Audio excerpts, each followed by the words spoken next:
ઠાકોર જગાજી ગેનાજી, ગામ કચેલી, ગામ બામ બધું કમ્પ્લીટ.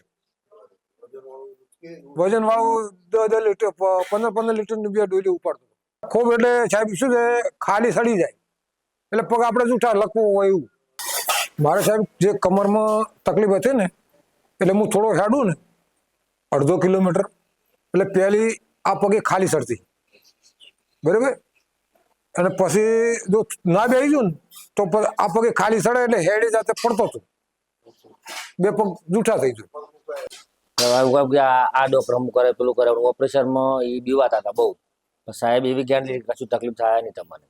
કમરનું ઓપરેશન હતું ને એટલે બીજા સાઈડ વાળા એવું કહે છે કે કમરનું ઓપરેશન કરાવરાય નહીં.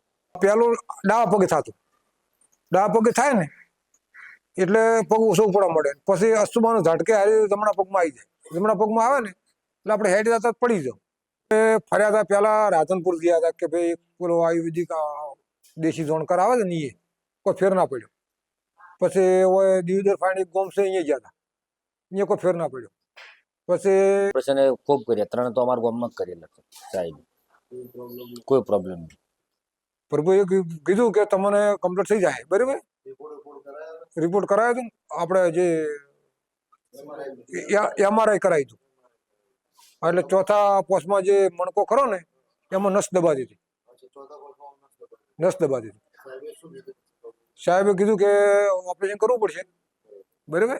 ઓપરેશન કરાવ્યું ને એટલે પછી ઓપરેશન કરાવ્યું છે કે તમારે થોડુંક કસરત કરવા જવું પડશે. આપણે પેલું જે દીપકભાઈ મહેતા ખરા ને અહીંયા, હા અહીંયા 20-25 દાડા જેવો કસરત કરવા. અને પછી હાલ તો 10 કિલોમીટર હેડવું હોય ને તો સાહેબ હેડી શકું, કોઈ તકલીફ નહીં. ખૂબ હેરાન છે સાહેબ અમે તો, અને આયુર્વેદિકમાં ખૂબ જતા હતા, કોઈ હમું ના આવ્યું. સાહેબને ખૂબ ખૂબ આભાર.